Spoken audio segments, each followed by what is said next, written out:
अब बात करेंगे महाराष्ट्र की। महाराष्ट्र का अगला सीएम कौन होगा, इस पर महाराष्ट्र से लेकर दिल्ली तक मंथन जारी है। सूत्रों के मुताबिक इस बार भी गठबंधन की इस सरकार में एक सीएम और 2 डिप्टी सीएम का फॉर्मूला जारी रहेगा, जिनके नाम का ऐलान दिल्ली से होना है।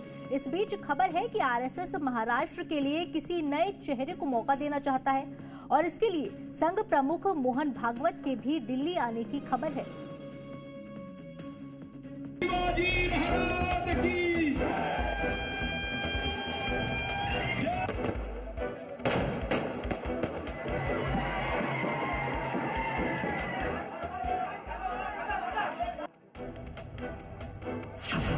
अगर कोई ये कहता है कि वोट जिहाद करो और बीजेपी को हराओ, तो उसका तो हम जवाब धर्मयुद्ध से देंगे। महाराष्ट्र में धर्मयुद्ध की लड़ाई जीतने वाले डिप्टी सीएम देवेंद्र फडणवीस क्या एक बार फिर से सीएम की कुर्सी पर बैठ पाएंगे? ये सवाल इसलिए उठ रहे हैं क्योंकि महाराष्ट्र का अगला सीएम कौन होगा, इस पर महाराष्ट्र से लेकर दिल्ली तक मंथन और बैठकों का दौर चल रहा है। देवेंद्र फडणवीस दिल्ली में मौजूद हैं, जबकि मुंबई में एकनाथ शिंदे और अजित पवार अपने अपने विधायकों के साथ दिन भर बैठक करते रहे। इस बीच सीएम के चुनाव के लिए आरएसएस प्रमुख मोहन भागवत के भी दिल्ली आने की खबर है। सूत्रों के मुताबिक आरएसएस महाराष्ट्र में सीएम के लिए नया चेहरा चाहता है। कैबिनेट में भी आरएसएस से जुड़े नए चेहरे के लिए जगह चाहता है। आरएसएस जीत का श्रेय किसी एक पार्टी या नेता को देने के पक्ष में नहीं है। आरएसएस ने बीजेपी के साथ जीत का श्रेय आरएसएस कार्यकर्ताओं को भी दिया है। महाराष्ट्र में मिली बड़ी जीत के पीछे आरएसएस कार्यकर्ताओं की कड़ी मेहनत को भी माना जा रहा है, क्योंकि बीजेपी के पक्ष में लोगों को लामबंद किया और सत्ता के सिंहासन की लड़ाई में जीत दिलाई। लेकिन सीएम के चेहरे पर सस्पेंस बरकरार है, जिस पर पार्टी नेतृत्व को ही अंतिम फैसला लेना है।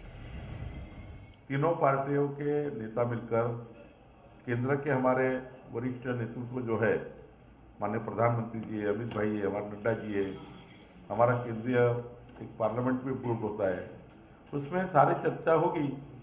अभी वो चर्चा करना नेतृत्व का सवाल है, नेतृत्व चर्चा करता है, तो मुझे लगता है जब भी बैठक होगी इसमें निर्णय होगा। हालांकि सीएम पद की रेस में देवेंद्र फडणवीस का नाम सबसे आगे चल रहा है। फडणवीस आरएसएस के बेहद करीबी हैं, नागपुर से ही चुनाव जीते हैं और नागपुर में आरएसएस का मुख्यालय भी है। ऐसे में फडणवीस को आरएसएस का सहारा मिलने की उम्मीद है। वहीं देवेंद्र फडणवीस ने भी महायुति में सीएम पद पर किसी तरह के विवाद से इनकार किया था। सीएम पद के ऊपर कोई भी विवाद यहाँ नहीं होने वाला, क्योंकि पहले दिन से ये तय है कि चुनाव जब संपन्न होगा तो चुनाव के बाद तीनों पार्टियां मिलकर इसको तय करेगी।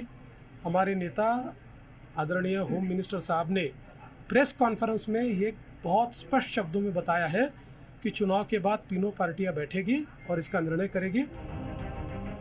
महाराष्ट्र में सीएम पद के उम्मीदवार के नाम का ऐलान भले ही ना हुआ हो, लेकिन खबर है कि इस बार भी गठबंधन की सरकार में एक सीएम और 2 डिप्टी सीएम का फॉर्मूला जारी रहेगा, जिनके नाम दिल्ली में तय होंगे।